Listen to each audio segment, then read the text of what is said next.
कपिल भाई आपसे एक बात कहनी है। जी सर। महाभारत ने हम सबके सारे सपने पूरे किए और आज एक सपना बाकी था आपका कि आप महाभारत वालों से मिलो, वो भी पूरा हो गया।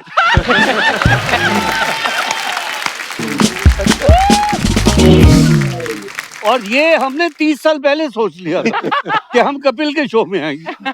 मुझे सवाल पूछने लायक छोड़ा ही नहीं अभी। अच्छा पुनीत सर, आप कंफर्टेबल है ना? चारपाई लगा दें। अच्छा, पर सर आज आपको देख के सच में इतनी खुशी हो रही है। उस समय जब हम महाभारत देखते थे, आप वैसे ही रियल लाइफ में इतने लंबे चौड़े हैं, और ऊपर से जब इनको मुकुट में देखते थे, हम कॉस्ट्यूम में देखते थे ना, लगता था कि हम महाभारत काल में पहुंच गए हैं। आज ये नॉर्मल कॉस्ट्यूम में आए ना, बड़े प्यारे लग रहे हैं सर आप चारों। जोरदार तालियां। लेकिन आज अर्चना जी वाकई बड़ा ऐतिहासिक दिन है। महाभारत को हम लोग टीवी पे देखते रहे आज से 35 साल पहले, आज उसके सारे किरदार यहाँ पे मौजूद है। एक सर्वे के मुताबिक अर्चना जी, आपको मालूम है कि जब महाभारत आता था तो 92% टीवी सेट्स पे महाभारत देखा जाता था। कितनी बड़ी बात है, जोरदार तालियां बनती हैं।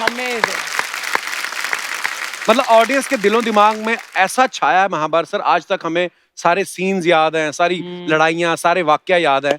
अच्छा, महाभारत का अगर जिक्र करें और भगवान श्री कृष्ण का जिक्र ना हो, ऐसा भी नहीं हो सकता है। तो आप सबकी जोरदार तालियों के बीच में बुलाना चाहूंगा महाभारत सीरियल में भगवान श्री कृष्ण का किरदार निभाने वाले दमदार अभिनेता, director, producer and writer mister Nitish Bharadwaj. Please sir विराजमान हो जाइए। हमने सुना था कि महाभारत में जो भगवान कृष्ण ने, उन्होंने सिंधु नरेश को हराने में पांडवों की मदद की थी।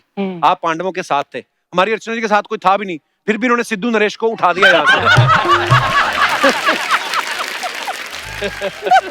अच्छा, लेकिन अर्चना जी, हम जब भी महाभारत सीरियल को याद करते हैं या हम भगवान कृष्ण का नाम लें तो हमारे सामने नीतीश जी का चेहरा आता है। अगर हम दुर्योधन की बात करें तो पुनीत सर का आता है, युधिष्ठिर की बात करें, अर्जुन की बात करें, मामा शकुनी की बात करें, तो यही चेहरे सामने आते हैं क्योंकि हमने इनको देखा है। गुफी सर, आप तो इसके कास्टिंग डायरेक्टर भी थे जी, तो सर कैसे कास्टिंग का सिलसिला कैसे हुआ, सबकी कास्टिंग कैसे हुई? हमने उन दिनों में करीबन 3500 ऑडिशंस लिए। And this is as earlier as 1986. 86 में ऑडिशन शुरू हुआ और 88 में रिलीज हुई महाभारत, और 84 से हम प्लानिंग कर रहे थे। That means 4.5 years we took in planning. और 2-2.5 साल इन इसके कास्टिंग में चले, और ये सब हीरे आपके सामने हैं। क्या बात है, सब उन्हीं में से। कपिल भाई, जिंदगी में शकुनी ने एक ही अच्छा काम किया है, कास्टिंग अच्छी। एक्चुअली जब महाभारत जैसा सीरियल बने तो कास्टिंग करना वाकई बड़ा मुश्किल काम हो जाता है, और सबसे ज्यादा मुश्किल आती है उस किरदार के लिए एक्टर चुनने में जो महामानव हो और भगवान भी हो, जैसे नीतीश सर का किरदार था भगवान कृष्ण का। ये भी ध्यान रखा गया था कि छोटे से छोटा एक दरबान भी है जी, वो भी अच्छा। वाकई बॉसेस वर नॉट हैप्पी, अगर हम कोई ऑर्डिनरी खड़ा कर देते, तो इट वाज वेरी इंपॉर्टेंट कि हम अच्छे कैरेक्टर्स लाएं। बिल्कुल सर, और मैंने देखा सर इतनी डिटेलिंग में काम हुआ है। कुरुक्षेत्र में लड़ाई हुई ना, तो घोड़े हरियाणा से लिए थे इन्होंने। मैं मतलब ऐसे सर, लेकिन जब भगवान कृष्ण की कास्टिंग हुई नीतीश जी की, ये कैसे मुलाकात हुई आपकी इनके साथ? नहीं, इनसे मुलाकात मतलब मेरा सवाल ये मैं इसलिए पूछ रहा हूँ क्योंकि आप खुद कास्टिंग डायरेक्टर थे। चाहते तो आप खुद भी कृष्ण बन सकते थे। आपने शकुनी मामा का रोल चुना। सर, मैं इतनी गलतफहमियां नहीं पालता।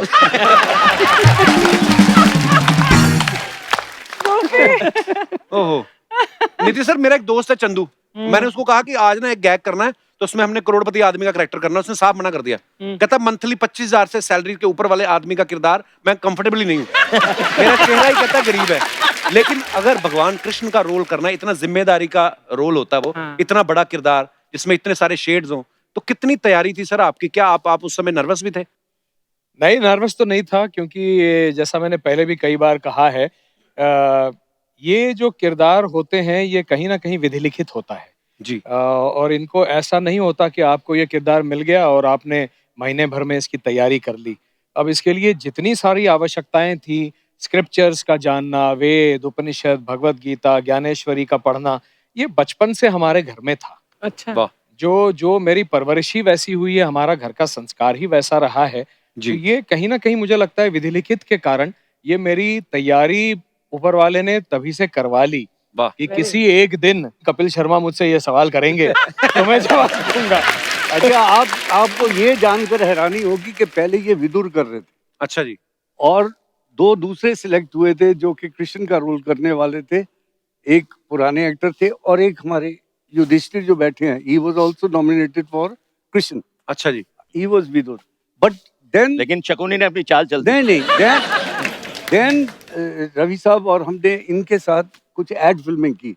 उसमें हमको इनका पता लगा कि आंखें भी बड़ी बोलती हैं and is got knowledge of Hindi and Sanskrit so good. अच्छा. तो फिर चेंज. क्या He was so good. Very. तो नीतीश सर, जब आपको सेट पे कोई नीतीश कह के बुलाता था, आप मुड़ते थे या प्रभु कहते तभी मुड़ते थे आप? मैंने सेट पे रवि जी की एक आदत थी, वो जी. कभी किसी को हमारे नामों से नहीं बुलाते थे. हाँ. अच्छा जी. दुर्योधन, शकुनी, इन्हीं नामों से सब चलता था. तो वो दुविधा की परिस्थिति कभी उत्पन्न ही नहीं हुई.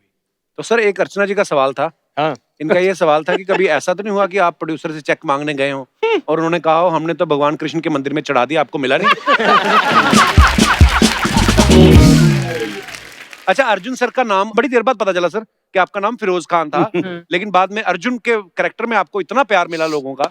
तो सर, ये लोगों ने इतना प्यार दिया इसलिए आपने यही नाम रख लिया कि आप अर्जुन के कैरेक्टर से इम्प्रेस हो गए थे? नहीं सर, जब मैं इसमें सिलेक्ट हुआ था जी, तो चोपड़ा साहब ने मुझे बुलाया था ऑफिस में. वहाँ डॉक्टर राही मासूम रजा और नरेंद्र शर्मा जी सब बैठे हुए थे. अच्छा जी. उन दिनों एक फिरोज खान प्रोड्यूसर डायरेक्टर थे.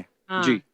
तो जब भी मैं कभी उनके पहले भी मैं फिल्मों में काम करता, तो मैं किसी को फोन करूं कि जी मैं फिरोज बोल रहा हूँ, तो वो तो बड़े हाँ बोलिए. सडनली मैं बोलता, जी मैं फिरोज खान बोल रहा हूँ. हाँ जी बोलिए. सर, मैं आपके ऑफिस में आना चाहता हूँ. कौन फिरोज? मतलब इस तरह से डेबिकल हो जाता था. आइडेंटिटी प्रॉब्लम कि मैं समझ में नहीं आता था मैं फिरोज कैसे बोलूं. तो जब ये बात वहां निकली तो राय साहब ने कहा कि भाई देखिए, आपका सिलेक्शन हुआ है एज अर्जुन, तो क्यों नहीं मियां अर्जुन ही रख दें. मैंने कहा था तो जैसा आप चाहें. क्या बात. इस तरह से मेरा नाम अर्जुन. और फिर आज मेरी माँ मुझे अर्जुन के नाम से पुकारती. वाह, क्या बात. अच्छा पुनीत सर, महाभारत से पहले फिल्मों में काफी विलन के रोल किए हैं सर आपने. यही कारण था आपको दुर्योधन का रोल ऑफर किया गया? नहीं जी, सबसे मेरी पहली फिल्म थी कुली. जी. वो किसको भूल सकती है sir? That was the first day, first shot with Amit ji. आते तोड़फोड़ कर दिया आपने. उसके बाद क्या था कि जिस तरह के मैं रोल्स चाहता था करना, वो मुझे ऑफर नहीं हो रहे थे. अच्छा जी. तो नेगेटिव, बिकॉज क्या कुली के हादसे के बाद एक इमेज बन गई थी कि Puneet sir is a like 8th degree black belt in martial arts और डील डॉल इतना जबरदस्त है, तो इसको एक्शन के रोल्स ही दो. तो मुझे पता चला कि चोपड़ा साहब जो महाभारत बना रहे हैं, तो मैं जब गया मुझे देखते ही कहते हैं वाह, बोलते इसको भीम बना दो. अच्छा.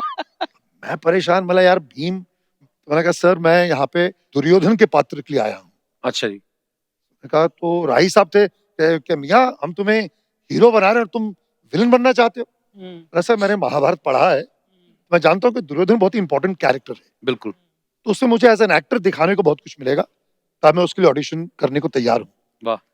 तो फिर कहा बताइए क्या आपने पढ़ा है. तो मुझे याद है मैंने मैथिली शरण गुप्त का महाकाव्य है जयद्रथ वध, मुझे पूरा कंठस्थ याद था. वाह. तो मैंने वो सुनाया उनको, तुमको बहुत अच्छा लगा, और that's how I was casted for Duryodhan's character. क्या बात है. वाह.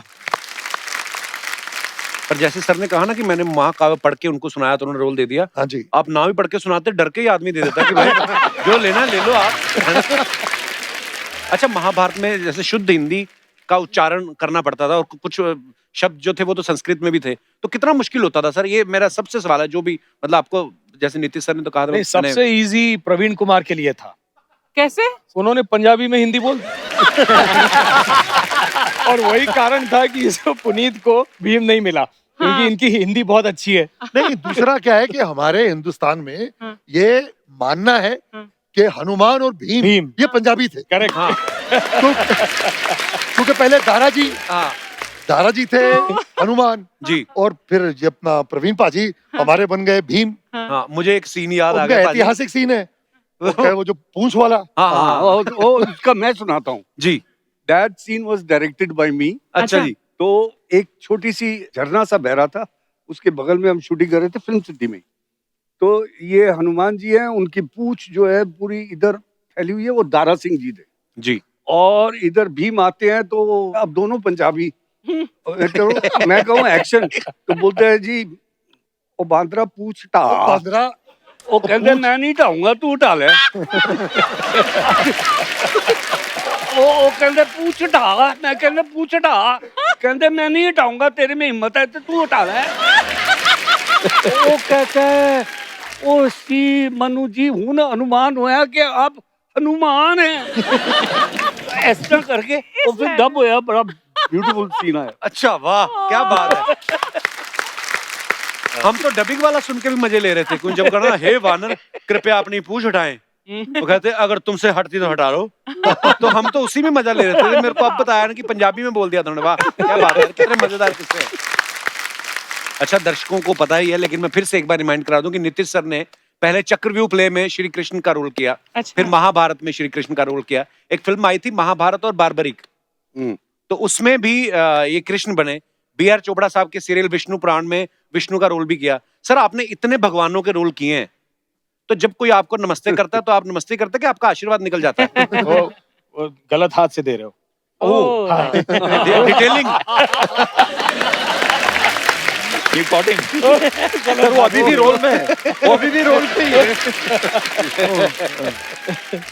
एक बार कपिल बताता हूँ, अर्चना जी, अर्जुन वो विराट रूप, अरे नहीं, कृष्ण जी विराट रूप अपना बता रहे हैं, और पूरे सारे रिफ्लेक्टर्स और लाइट्स और एवरीथिंग बहुत ब्राइट, और सूरज एकदम ऊपर। तो ये बोलता है प्रभु आपने मेरी आंखें खोल दी, और आंखें पूरी बंद थी।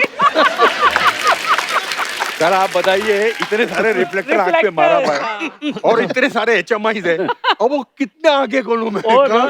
रवि साहब कहते हैं ओए आंखें खोल। अच्छा, वो भगवत गीता के एपिसोड्स तो सारे शूट हो गए, 3 एपिसोड्स थे। हम लोगों ने 6 दिन में 3 एपिसोड्स खत्म कर दिए। अच्छा जी। क्योंकि मुझे ही बोलना था शुरू से अंत तक। मैं ही बोला जा रहा हूँ, मैं ही बोला जा रहा हूँ, सब संस्कृत हिंदी। ये सामने बैठ के सुन रहा है। तो एक दिन सब ये खत्म हो गया, 3 एपिसोड। तो मुझे कहता है यार कृषि, यार मैं ठीक कर रहा हूँ ना मैं अर्जुन का पार्ट, मतलब इसमें भगवत गीता के एपिसोड में। मैं कहा देख यार Firoz, you are suppose to be confuse, तू कंफ्यूज लग रहा है। वाह, क्या बात है, कितने मजेदार किस्से हैं। आई एम श्योर लोगों को बड़ा मजा आएगा सुन के। सर, लेकिन जब ये महाभारत इतना विराट हिट हो गया, तो उसके बाद में आपकी पर्सनल लाइफ में क्या चेंजेस आए? शोज मिलने लगे बहुत। अच्छा जी, शोज मिलने लगे। पैसे ज्यादा मिलने लगे एक्चुअली। पैसे भी ज्यादा मिलने लगे और लोग इतना पहचानने लगे। जी जी। तो शोज में क्या करते थे पेंडल साहब फिर? एक एक डायलॉग और बस आशीर्वाद देना और क्या। नहीं, ये तो दोहे भी गाता था। महाभारत के ना जोक्स बहुत बने। अच्छा जी। जैसे मैं सुनाता हूँ, 2 पंजाबी लेडीज आपस में बात कर रही थी कि तुम महाभारत देखनी है? कहता हाँ जी। कहते पांडव किन्ने भरा सी? कहते 5। कहते ना 10। कहते एक दा भीम सीगा, एक भीम तो वड्डा सीगा, एक उस तो छोटा सीगा, ते एक उस तो छोटा सीगा, ते पंजवें दा नाम मैं भूल गई हां। सोचो, अभी तो उन्होंने पांडवों के नाम पूछे, अगर कौरवों के पूछ ले। अच्छा, वैसे तो सर महाभारत में जो हमने पढ़ा है, जो देखा है कि पांडवों और कौरवों का 36 का आंकड़ा था, लेकिन जब आपकी ब्रेक होती थी, आप तो किरदार निभा रहे थे, तो आप ये मान के चलते थे कि उनके खेमे में नहीं बैठना है, अपने इधर बैठना है? ऐसे नहीं, होता था? सबकी नहीं, नजर ऐसा खाने है। की टेबल पे होती थी एक्चुअली। अच्छा जी। और महाभारत में एक और चीज बहुत मशहूर थी, जूते पहन के बाहर का आदमी सेट पे आ जाए, अच्छा। तो 100 रुपया फाइन होता था एक आदमी को। अच्छा जी। तो हम लोग ढूंढते थे बाजू में कौन शूटिंग कर रहा है, और उसको जाके बोलते थे ए पुनीत को जानता है? बोला हाँ मेरा फ्रेंड है। बोला आजा, तुझे बुलाया है उसने। तो वो अंदर आता था, बोले किसने बुलाया? बोले पुनीत ने। बोले पुनीत को 100 रुपया फाइन। अच्छा गोपी सर, आपने और पुनीत सर ने 2 नेगेटिव किरदार थे, शकुनी मामा और दुर्योधन। कभी ऐसा हुआ आपके साथ कि आप पांडवों के साथ वैसे पर्सनल लाइफ में कहीं घूम फिर रहे हो और लोगों ने उनको बड़ी इज्जत दी और आपके साथ भेदभाव हुआ? मेरे साथ मैं आपको एक कमाल किस्सा सुनाता हाँ, हूँ। इसका भी हुआ। हम शूटिंग कर रहे थे इन जयपुर, जो क्लाइमैक्स सीक्वेंस, युद्ध का सीक्वेंस। युद्ध का। तो वहां के एक बहुत बड़े उद्योगपति थे। अच्छा जी। तो उन्होंने पूरी टीम को डिनर पे आमंत्रित किया अच्छा कि जी। आप आइए जी, खाना हमारे भोजन करिए। तो पूरी टीम हम पहुंच गए। अब मेरे पे तो एक टैग लगा हुआ था कि दुष्ट दुर्योधन। हाँ। अब ऐसा बैठे हुए तो मैं बैठा, साथ में उधर शायद रूपा गांगुली यहाँ बैठी हुई थी, चोपड़ा साहब वहां थे, सामने नितेश और अर्जुन वहां बैठे हुए थे। अच्छा जी। तो जो लंबा टेबल था, तो घर के पीछे ना वहां पे सारी औरतें खड़ी थी। वहां से वो लेडीज में खुसुर पुसुर हुई, एक आई और उसने रूपा के कान में कुछ कहा कि आपको वहां बुला रहे हैं। अच्छा। तो रूपा उठ के चली गई। वो गई, जैसे पहुंची तो बाद में थोड़ी देर बाद रूपा वहां से आई और मुस्कुराती हुई आई। मेरे को समझ में नहीं आया, बाद में पता चला, उसको बोला कि तुम उसके उस दुष्ट के पास कैसे बैठ रही हो? तो हटो वहां से, जाओ जाकर अर्जुन और अपना कृष्ण के पास बैठो। अच्छा, इसके बाद जो खाना परोसना शुरू किया, तो क्या वहां के उनकी घर की परंपरा ये थी कि जो खाना परोसेंगी तो घर की लेडी जो थी वही सबको खाना परोसेंगी। वो चांदी की थाली में सब में खाना सबके लिए था, तो सबको डाला। जैसे मेरी बारी आए, औरतें मुझे बाईपास करके जाए, दूसरों को दे तो मुझे तो खाना ना दे, और मुझे जो घर के जो महाराज थे वो आके खाना दे, वो आके मुझे दे। तो जो उनकी जो दादी अम्मा थी वो जैसे आई, वो आई तो जैसे मुझे क्रॉस करके जाने लगी, बोला माता जी दीजिए ना मुझे। बोलती है दुष्ट। बोलते इतना गुस्सा अच्छा नहीं है। अरे कृष्ण भगवान को बांधने की बात कर रहा है। अरे 5 गाँव तो मांगे थे, दे देता 5 गाँव। तो ये था पर एक्चुअली लोग सच मानने लगते थे ये चीजें। अब मेरे को उन दिनों में क्या होता था, कपिल जी के बहुत से फैन मेल आते थे जी। आजकल जैसे SMS है या इंटरनेट है या उस मीडिया नहीं था, तो हमारे फैंस आते थे ढेर सारे, रोज डाकिया हम लोगों के फैन में लेके। एक फैन ने तो कमाल कर दी, उसने लिखा हुआ पोस्ट कार्ड आया था, अबे शकुनी मामा। अबे तू अपने आप को क्या समझता है? हाँ? तू बड़ा दुष्ट है। तुमने अपने भतीजे को हमेशा उल्टा सीधा पाठ पढ़ाया, पांडवों के साथ हमेशा अन्याय किया, तुमने कृष्ण भगवान की कभी नहीं मानी, यहाँ तक कि तुमने द्रौपदी चीरहरण करवा दिया, युद्ध करवाया, और अब तूने युद्ध करवा दिया। अबे शकुनी, अगले हफ्ते अगर युद्ध बंद नहीं हुआ तो हम तेरी दूसरी टांग तोड़ देंगे। इतने जज्बाती हो जाते हैं। मेरा एक जुए का एपिसोड जब खत्म होता है जी, मैं सब कुछ हार गया, तो मैं अपने बेटे को दोपहर को एपिसोड के बाद में ट्यूशन से लेने गया जू से। तो जू से वापस आ रहा था, 7 बंगला के क्रॉसिंग पे गाड़ी खड़ी थी, अचानक एक गाड़ी भरी हुई आई बाजू में, और मुझे देखी, और बोलते ओ युधिष्ठिर, जुए में सब कुछ हार गया, गाड़ी क्या द्रौपदी की लेके घूम रहा है?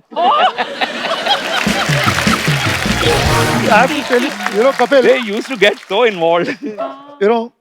आपको एक किस्सा सुनाता हूँ जी। मैं महाभारत की शूटिंग चल रही है, सडनली मैं रास्ते पे जा रहा हूँ कहीं पे, एक पुलिस की गाड़ी आती है और मुझे ऐसे करती है, पता नहीं कि मैंने शायद सिग्नल तोड़ा, क्या किया, did I jump a signal, nothing.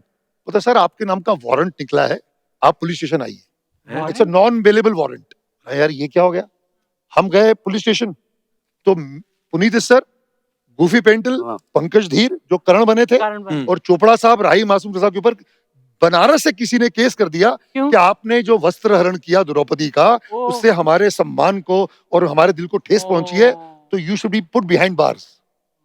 हम पे एक्चुअली किसी ने केस किया, आयोग तक चला गया। अच्छा केस कर दिया, और वहां पे जज ने वारंट भी इशू कर दिया, and it is a non available warrant. फिर हम गए यार, मेरा कर पकड़ना है तो देखिए वेद व्यास को पकड़ो जिसने लिखी है। अच्छा खैर, उसके बाद तो चोपड़ा साहब ने खैर अपने वकील किया, और जाकर उन्होंने शायद बात रफा दफा कर दी। You won't believe Archana, about 2-3 years back, 2-3 साल पहले, हम भूल भाल गए सर, 30 साल के बाद ऑलमोस्ट फिर सडनली देखा तो मेरे घर पे फिर वारंट आ गया। Really? वो केस अब खुला 28 साल बाद। Oh my God! अच्छा, ना चोपड़ा साहब हैं, ना रवि जी हैं, ना राही साहब हैं, ना पंडित नरेंद्र शर्मा हैं, तो मेरे पे, गूफी पे और पंकज धीर पे केस। हम एक दूसरे को फोन करें, क्या करना है भाई? क्या you won't believe, we had to hire a lawyer कि भैया जाओ हमको रिप्रेजेंट करो। बनारस गए, पकड़ के गए, मैं तो बोला भैया मुझे जेल में डाल दो यार, इसी बहाने और पब्लिसिटी मिल जाएगी। मैं तो पैसे नहीं देता सर। बनारस गए, उस बंदे ने क्या पता कि आपसे फोटो खिंचा रही थी हमको बस। Can you imagine? Really? पर लोग हाँ अक्सर ऐसी हरकतें कर लेते हैं। एक और बड़ा किस्सा कमाल का है। We were coming back from Delhi, flight पकड़ने के पहले हम लोग खड़े थे, तो सारे जने अटैक कर रहे थे जितने महारथी थे। मैं इसमें बताना चाहता हूँ कि क्या था जी, कि जितने हमारे जो कलाकार थे सब भारी आवाज वाले थे, मतलब सुरेंद्र पाल, मुकेश खन्ना, फिर वो दूसरा जो शांतनु बना था, फिर वीरेंद्र राजदान, ये सब आवाज की दुनिया के दोस्तों वाले थे। तो मेरा क्या था कि I had a husky voice, तो दे टू कंसीडर मी एज यार इसकी तो आवाज अच्छी नहीं है, हमारी किसी और वाली आवाज है। अच्छा। अब हुआ क्या कि हम दिल्ली शो से आ रहे हैं वापस, जी। तो एयरपोर्ट पे सब बैठे हुए हैं, suddenly we see 2-3 beautiful female ladies आ रही हैं। सडनली औरतें चल के सीधा मेरे पास आती हैं, mister Acer, we like to tell you something, what a sexy voice you have. मैं भैया ये भला बोलती आपका जो हस्क है आपकी आवाज में, हम उसके कायल हैं, फैंटास्टिक। मैंने फिर इनकी सब की तरफ देखा, बोला भैया तो कहते ना, you know, nothing succeeds like success. एक तो शूटिंग God का has been किस्सा kind. मुझे याद आ रहा है, किसका? शूटिंग पे। अच्छा। तो जैसे ही दुर्योधन के 99 पुत्र वीर गति को प्राप्त हो चुके, हाँ। तो उसके बाद हम पांचों पांडव गांधारी के पास जाते हैं आशीर्वाद लेने की भाई एक ही दुर्योधन के 99 पुत्र, उसके भाई भाई, भाई भाई। भाई भाई, भाई हाँ, भाई। गलती होती है यार। तो गांधारी से आशीर्वाद लेने जाते हैं कि एक ही आपका पुत्र बचा है, तो अगर आप उसे समझा सके तो छोटा सा टेंट था फिल्म सिटी के अंदर 2 नंबर पे, और उसमें जगह कम थी और ट्रॉली लगी हुई थी, तो हम लोग बार बार जाते थे। और सबसे पहले मैं बड़े वाला जाके जैसे आशीर्वाद देता था, प्रणाम माता श्री, वो कहती थी आयुष्मान पाओ। उसके बाद आता था प्रवीण कुमार जी, और वो लंबे चौड़े 6 फुट 7.5 इंच, वो बैठते थे, प्रणाम माता श्री, आयुष्मान, वन मोर, क्योंकि वो कट हो जाता था, क्योंकि वो फ्रेम में आते नहीं थे। 23 रिटेक हो गए, 23 रिटेक, और 24वीं बार आया, रवि चोपड़ा जी को बोलता है, रवि जी जदों भी आओ कहती है आयुष्मान पाओ, ए आशीर्वाद बट रही है, गुलूकंद बट रही है।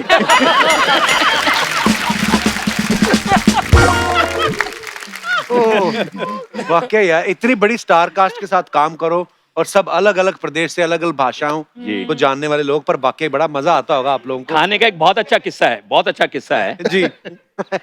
पुनीत जी जो है, जैसे ब्रेक होता था तो सबसे पहले खाने की टेबल की तरफ भागते थे, और सब लोग वेट करते थे, गड़ करके इनकी प्लेट पूरी भर गई, बाकियों के लिए कम बचता था।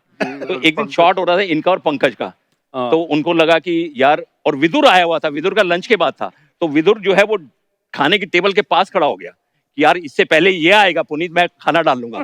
तो उसने जब तक ये पहुंचा वहां हटो, उसने भर के खूब सारा जो चिकन मटन था वो खूब भर लिया। तो ये आया तो इसको मिला नहीं, तो इसने पंकज को बोला, पंकज, विदुर, तो विदुर था कश्मीरी, उन दिनों कश्मीर में डिस्टरबेंस चल रही थी, तो पंकज ने क्या किया, विदुर को बाजू में बैठाया, और कश्मीर का क्या हाल है। उसने कहा यार ऐसा है, बड़ी प्रॉब्लम। अब उसने टेबल, वो जो प्लेट थी ना, वो ऐसे रख ली। अब इसने क्या किया, एक बोटी उठाता था और एक बैंगन रख देता था वहां पे, एक बोटी उठाता था, बैंगन रख देता था। अब वो इतना इमोशनल हो गया विदुर, रोने को हो गया कश्मीर का बात सुन के। तो थोड़ी देर बाद पंकज ने बोला, यार तू इतना इमोशनल हो, खाना तो खा ले। वो खाना देखा तो सारे बैंगन, मटन की जगह सारे बैंगन। ये डेली की कहानी होती थी कुछ ना। सोचो, इतने बड़े बड़े योद्धा, बच्चों वाले काम हो रहे हैं। अच्छा सर, मेरा आप सबसे एक सवाल है कि जैसे बहुत बड़े बड़े सीन जब शूट करते थे, युद्ध का सीक्वेंस शूट होता था, तो इंसानों को तो लाउड स्पीकर पे बोल सकते हो आप कि आगे बढ़ो, युद्ध करो, वापस आओ, रुक जाओ। तो जो हाथी घोड़े होते थे उनको कैसे कंट्रोल करते थे आप? वो घोड़े जो थे वो पप्पू वर्मा जी के थे। अच्छा। वो उनको पता होता है पैकअप कब होना है और शुरू कब होना है और एक्शन कब होना है। अच्छा। आपको 6 बजे के बाद वो घोड़ा ऐसे करने लगता था कि मेरे को शूटिंग नहीं करनी है। वो घोड़ों का तो ऐसा होता था कि रो में लगे होते थे और बड़े सुस्त एकदम। स्टार्ट कैमरा, ओह, एक्शन। वाह, फिल्मी घोड़े। हाँ, फिल्मी। नीतीश सर, आपने तो रथ भी चलाया था, सारथी बने थे आप। बिल्कुल। तो आपको चलाना आता था उससे पहले? आपने कभी चलाया था घोड़ा? देखिए, मैं हूँ वेटरनरी सर्जन। इसीलिए तो लिया था कृष्ण जी के रोल में कि घोड़े संभाल सके ये। तो मैं हूँ वेटरनरी सर्जन। मैं बॉम्बे और पूना के रेस कोर्स में काम करता था अच्छा जी। As an assistant veterinarian. वाह। तो हर प्राणी का अपना एक स्वभाव होता है, उसकी आदतें होती हैं जी। तो रथ चलाना इसीलिए आसान था क्योंकि घोड़े बड़े प्रेडिक्टेबल प्राणी होते हैं। अच्छा जी। हाँ, वो स्वभाव मनुष्य की तरह बदलते नहीं है। अच्छा, वाह। हाँ जी, बहुत अच्छी बात बोली है। बदलते नहीं है। वैसे एक किस्सा पुनीत जी का बहुत अच्छा, अगर आप वो अपने मुंह से सुना दे तो। क्या पुनीत जी? क्या था कि you know those days we just started and suddenly लोग हमको पहचानने लग गए थे, हमें शोज मिलना शुरू हो गया था जी। तो हम जयपुर में शूटिंग कर रहे थे, तो दिल्ली से एक बंदा आया, आपको मैं स्पेशली लेके जाना चाहता हूँ, और वो आपको अच्छे पैसे भी दे रहा था हमको। अच्छा जी। तब हम रवि जी को कैसे बहुत ही हम चाहते थे, हम पटा लेते थे उनको कि रवि जी हमको जाना है। अच्छा, कुछ कलाकार थे जिनको बेचारों को शोज नहीं मिलते थे, तो वो जाके रवि जी को, रवि जी क्यों छोड़ते हैं आप इनको, मत छोड़ा करो सर, इससे डिसिप्लिन खराब होता है। अब हुआ क्या कि वो बंदा आया, मैं उसका हाँ भाई क्या कितने पैसे दोगे शो के, उसने जितने हमने मांगे उससे कुछ 4-5 गुना ज्यादा उसने एग्री कर लिया। अच्छा। तो मैं बोला कौन कौन चाहिए, बोलता आपके 5-6 कलाकार आप कर दो।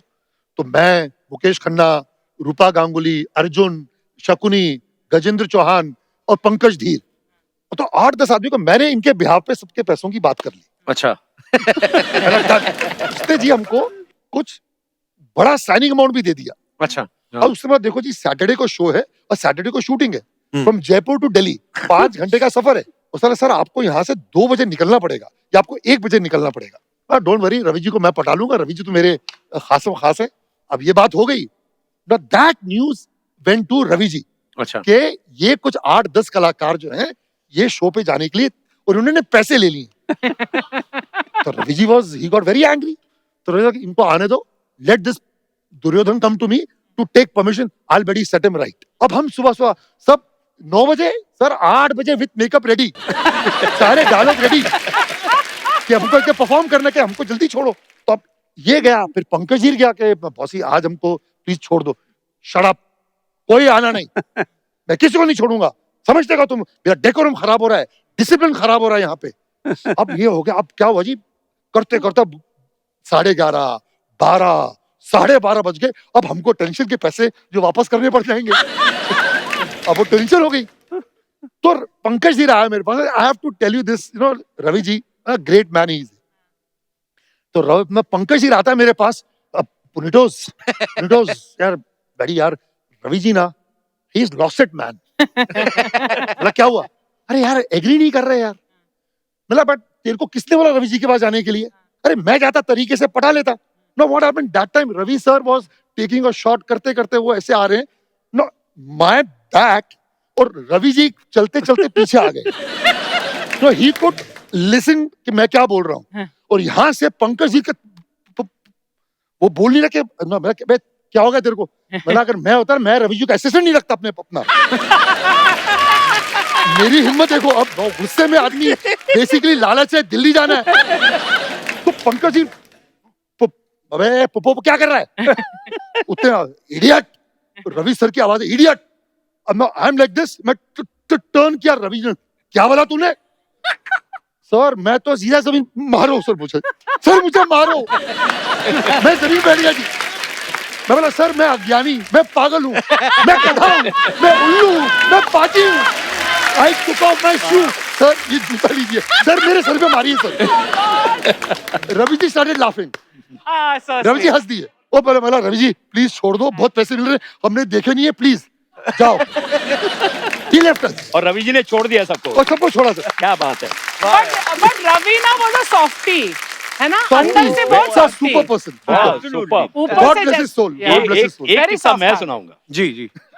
दिल्ली में शो था इंद्रप्रस्थ स्टेडियम में, अच्छा। और महाभारत के बहुत आर्टिस्ट और बहुत वीआईपी रेंज के लोग मंच पे थे वहां पे। तो सबको एक एक कैरेक्टर को बुलाया जा रहा था कि भाई युधिष्ठिर आएंगे, अर्जुन आएंगे। तो मुकेश खन्ना जी को बुलाया गया। तो मुकेश अच्छा। खन्ना जी ने जाके भीष्म प्रतिज्ञा बोली, अच्छा। जो वो बोलते हैं हमेशा।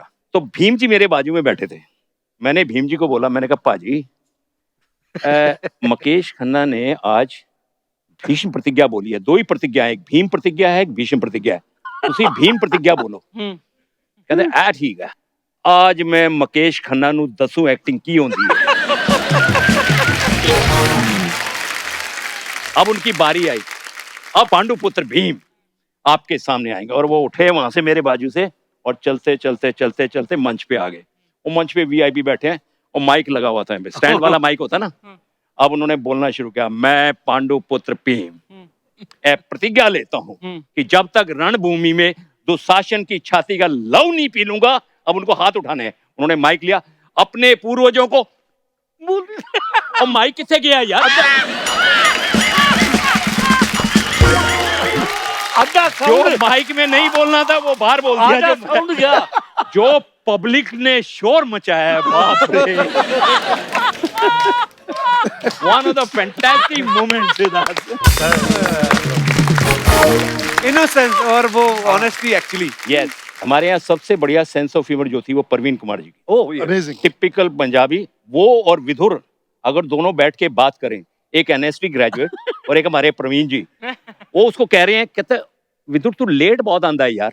कहता नहीं पाजी मैनू ना I am a trained actor. कहता सही कह रहा है, तू ट्रेन्ड एक्टर है क्योंकि तू ही ट्रेन तो आंदा जांदा है।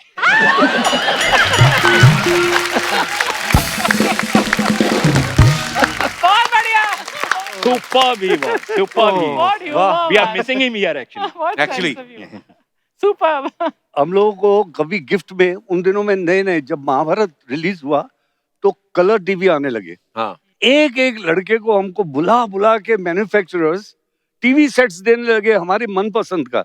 वाह। तो एक एक के घर में 5-5 हो गए थे, लेकिन जिनको नहीं मिलते थे वो बेचारे टकराते थे सिर अपना।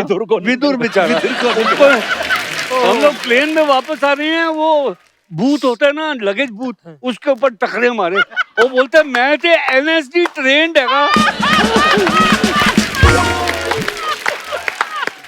मैं की कीता एनएसडी। टीवी नहीं मिला। प्रवीण जी का एक छोटा सा किस्सा लास्ट। हाँ सर प्लीज, जितने मर्जी सुनाओ, मजा आ रहा है। Fantastic. मैं और अर्जुन वो खार में रहते थे, ये रहता है बांद्रा, मैं अंधेरी में रहता है। हाँ। तो हमने कहा पाजी साथ ही चलेंगे।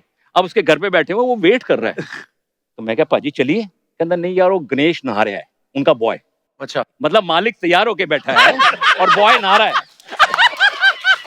ओए गणेश, ओ गणेश, ओ गणेश निकल यार, देर हो रही है, गणेश निकल यार। वो अपने आराम से नहा लो के तैयार होके निकला। ओ मैं तेनू कदों दी आवाज दे रहा गणेश गणेश, तू सुनदा नहीं है। कहते पाजी वो टैप चल रही थी, नल खुला हुआ था, आवाज नहीं आई। अगली बार नहाने जाएगा तो कान बाहर छोड़ के जा।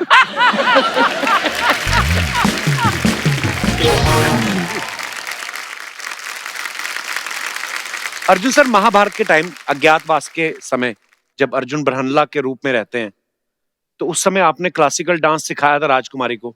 तो सर वो किरदार करते हुए वो आप नॉर्मल हो गए थे उसके बाद? क्योंकि वो मैं अपना किस्सा शेयर करना चाहता हूँ। मैंने ब्रहनला प्ले किया था, तो मैंने उसमें माई ब्रहनला का रोल किया था। तो 6 महीने हमारे कॉलेज में रिहर्सल करवाते रहे, तो मैं घाघरा पहन के घूमता था। वो जब प्ले खत्म हो गया, हमारा फर्स्ट भी आ गया, उसके बाद मेरी चाल वैसी हो गई। इनकी अभी भी वैसी है, इनकी अभी भी वैसी है। चला के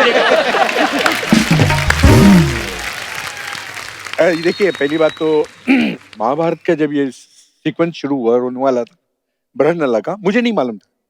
रवि जी एक दिन बोले कि तेरा चल तू तैयार हो जा, तेरा ब्रहनला का सीक्वेंस आ रहा है। मैंने कहा व्हाट इज ब्रहनला? बोला है तेरे को मालूम है? मैं नो आई डोंट नो। बोला वो तेरे को ना वो बनना है। मैंने कहा यार ये क्या बात हुई, 6 फुट 2 इंच का आदमी, ये क्या करूंगा, और तेरे को डांस भी करना है। मैं कहा पाजी मैं तो डांस नहीं करूंगा, डांस आता नहीं है, मैं गा लूंगा लेकिन डांस नहीं करूंगा। तो बोले तू हिस्ट्री चेंज करेगा का के? तो मैंने कहा कि तो उतने में देखा कि गोपी कृष्ण जी आ रहे थे। तो वो जब आए तो उनको मैं देख रहा था, ऑब्जर्व कर रहा था, and he came and he was very nice and he said कि सुना है तू ब्रहनला करने वाला है, तो एक काम कर, कल से तू मेरे यहाँ आ जा। नाटेश्वर मंदिर उनका घर था। अच्छा। मैंने कहा ठीक है। तो साहब हम गए वहां, और गोपी जी ने जिस तरह से वो चीजें इंड्यूस की, और मैं उनको बड़ा ऑब्जर्व करने लगा था।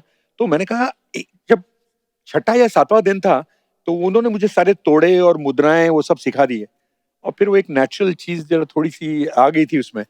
तो मैंने बोला ये कैरेक्टर है जिनको मैं कॉपी करूंगा। तो मैं रवि जी को शाम को फोन किया, मैंने Ravi ji I want to come and talk to you. तो रवि जी को मैं रवि जी आई गॉट ब्रहनला। बोले क्या करेगा तू? मैंने कहा आई विल कॉपी गोपी जी। बोला यार this is what I wanted, तू कर। वाह। और ये जब करने के बाद जब पहला दिन का शॉट था तो ये सारे लोग वहीं थे। But Arjun played so well, Brunella. He played so well, really. Very good. Thank you. No match. ये तो हम सब जानते हैं कि महाभारत का निर्माण जो है वो हमारे देश के महान फिल्म निर्माता श्री B.R. चोपड़ा जी ने किया था। सो आज उनकी पुत्रवधू और महाभारत के डायरेक्टर मिस्टर रवि चोपड़ा जी की पत्नी रेनू चोपड़ा जी भी हमारे बीच मौजूद हैं, और अब वक्त है उन्हें यहाँ पे मंच पे इनवाइट करने का। सो प्लीज जोरदार तालियों से स्वागत कीजिए मिसिज रेनू चोपड़ा जी का। श्री महाभारत कथा,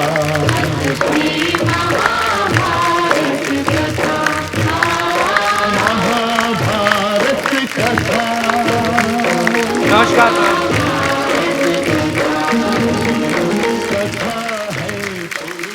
रेनू जी आपका बहुत बहुत स्वागत है थैंक यू सो मच। और आप बहुत प्यारी लग रही हैं। नहीं, एंड मैं बहुत ऑनर्ड फील कर रही हूँ कि मैं अपनी महान फैमिली को यहाँ रिप्रेजेंट कर रही हूँ। वाह क्या बात है। Thank you. और ये हमारे लिए ऑनर की बात है कि आज सब आप हमारे शो पे मौजूद है। 4 चांद लग गए। आज से पहले इतना खर्चा भी चैनल ने कभी नहीं किया। ये झूमर उमर आज आप ही के स्वागत में लगाए गए हैं। प्लीज रेनू जी विराजमान हो जाइए। Thank you so much. Renu ji सबसे पहले तो मैं आपको मुबारकबाद देना चाहता हूँ, आपको थैंक यू बोलना चाहता हूँ कि आपकी फैमिली ने हमारे देश को, हमारे ऑडियंस को जो है इतना बेशकीमती उपहार दिया महाभारत के रूप में। उसके लिए जोरदार तालियां बनती हैं। पर मैं आपसे बताना चाहती हूँ कि सबसे ज्यादा हमने जो कमाया महाभारत से है वो है ये परिवार। वाह। और हम लोगों के 2 साल ऐसे थे कि जैसे एक घर था, एक खाना, एक पीना। खाना बहुत जरूरी था। और जब मेरी शादी हुई तो मैंने सोचा कि I am getting married into this film family. जी। पता चला कि फिल्म मेकिंग तो उनकी हॉबी है, खाना तो प्रोफेशन है।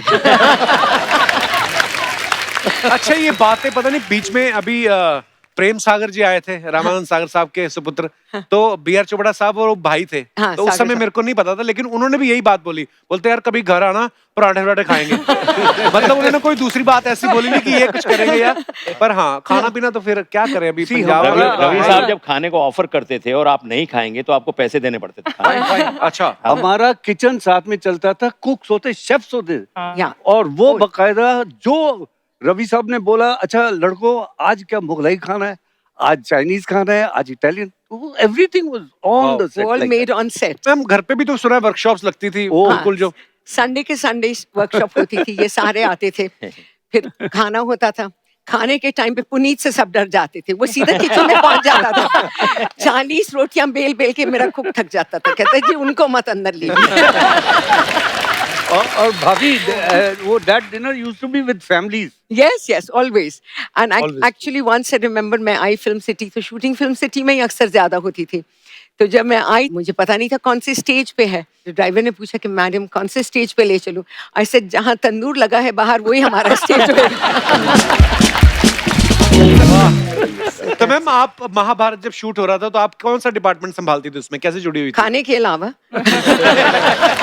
रवि चोपड़ा। नहीं, और बहुत जरूरी था, मींस स्क्रिप्ट पे ये लोग बहुत ध्यान देते थे। Okay. एंड मुझे लगता है कि महाभारत का सबसे बड़ा हीरो उसका स्क्रिप्ट है। ट्रू। ये बॉस की बॉस की या एंड महाभारत बन नहीं सकती थी बिकॉज वो, मुझे लगता है आज कोई बनाना चाहे तो जैसे इन्होंने बोला there was a divine hand, because वो बन गई। इतने बड़े बड़े महायोद्धा जैसे चोपड़ा साहब, राही मासूम रजा, नरेंद्र शर्मा, ऐसे राइटर्स हमें नहीं मिल सकते। Actually And I think we owe it all to them. And everybody in the team, starting from the spot boy to the topmost man, worked together like one big family. Ma'am आजकल तो graphics बड़े आ गए हैं, मतलब VFX आ गया, बहुत सारी technology आ गई है, लेकिन उस समय जब इतनी बड़ी सेना दिखानी तो वो कैसे, आजकल तो मल्टीप्लाई कर देते हैं, लेकिन उस समय कैसे दिखाते थे? मेरे दिमाग में आता था अभी जब मुझे समझ आया, मुझे लगता हो सकता है जो कौरव मर गए हो कपड़े चेंज करके पांडवों की सेना में, ऐसे तो नहीं करते थे कि जो कौरव चले गए वो पांडवों की सेना में आ जाओ? आपने जो कहा है बिल्कुल सही। हम लोग जयपुर पहुंचे, शूटिंग करनी थी जयपुर में, वॉर सीन्स, बिकॉज वहां पर टेलीग्राफिक पोल्स नहीं होते थे। तो अब ये सोचा कि इतना क्राउड है, हमें उस टाइम पे मिलते थे 6 लाख रुपए पर एपिसोड फ्रॉम गॉडरेज, एंड तब भी हमारा नुकसान होता था, 7.5 लाख में बनता था एपिसोड।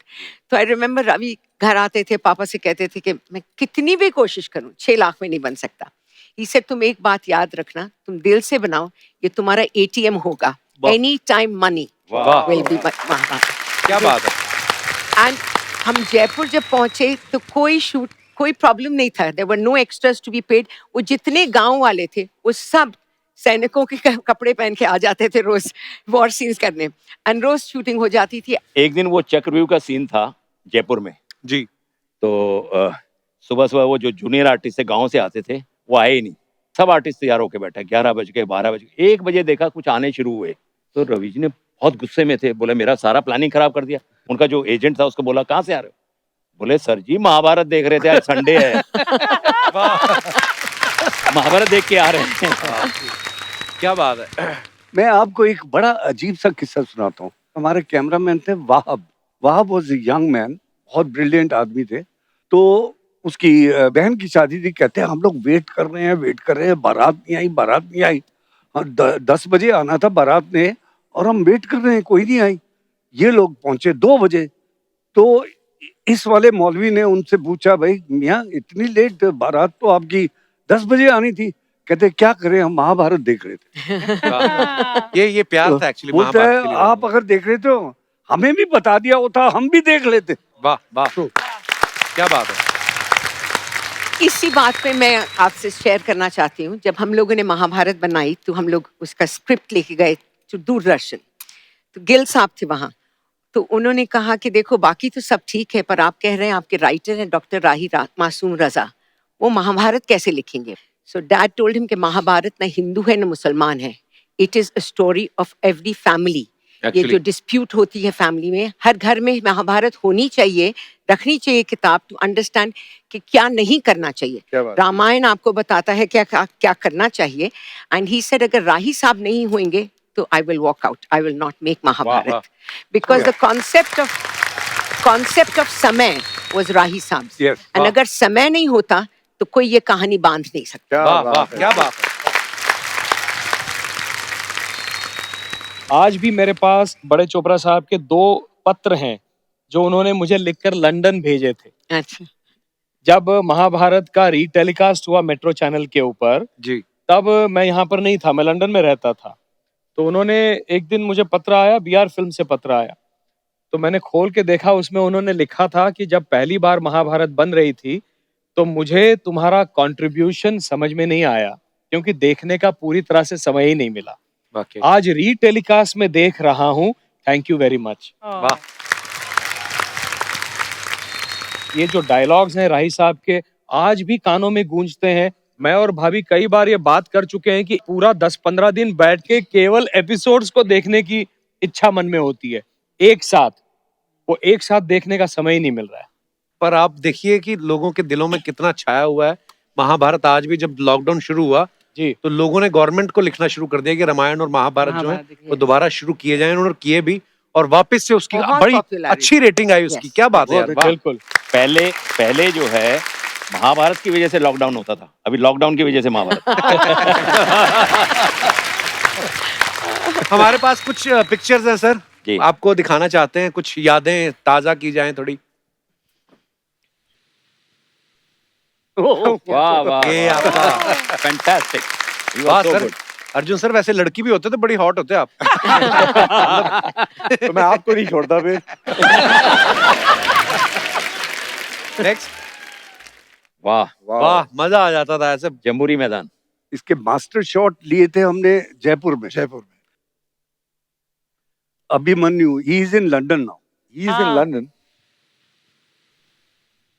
क्या खूबसूरत कॉस्ट्यूम थे, वाह मजा आ जाता था देख के। फैंटास्टिक। ये फर्स्ट टाइम So ऐसे डिजाइन nostalgic. किए गए थे कॉस्ट्यूम्स, बड़े ध्यान से। This is Rama Vij. रमा विज जी, रमा हाँ, विज yes, जो yes. नुक्कड़ में टीचर बनी थी ना। आप नुक्कड़ पे भी जाया करते थे। भैया हमारे लिए 16,108 नुक्कड़ अलाउड है।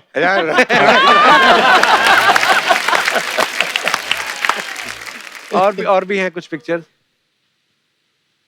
ओ ये अर्चना जी, ये क्या हो रहा है? आपके साथ ये क्या हो रहा है? ये आपने 16,108 वाली बात सीरियसली तो नहीं ले ली? पीछे कौन है? ये पीछे कौन है? मैं वही तो देख रहा हूँ। ये कहाँ की पिक्चर है? This is me. न्यूजीलैंड में दिस इज न्यूजीलैंड की फोटो अपनी। Okay. दिस इज जून 1991। हम न्यूजीलैंड गए थे एक शो के लिए। बिल्कुल। 20-25 साल हो गए यार। ये आप ही हैं, आपकी छोटी बहन है। मैं ना आप सबके आने से पहले भी कह रहा था, मैंने कहा अर्चना जी आज महाभारत की स्टार कास्ट आ रही है, तो मन में कोई गिला शिकवा नहीं रखना कि दुर्योधन जी आए। आपको मना कर दिया था दुर्योधन के रोल के लिए, तो आपको मिल गया। तो पर कितना वो आपकी मोहब्बत, प्यारी प्यार, पुरानी दोस्तियां, पर बड़ा मजा आया यार। जोरदार तालियां होनी चाहिए। We would have preferred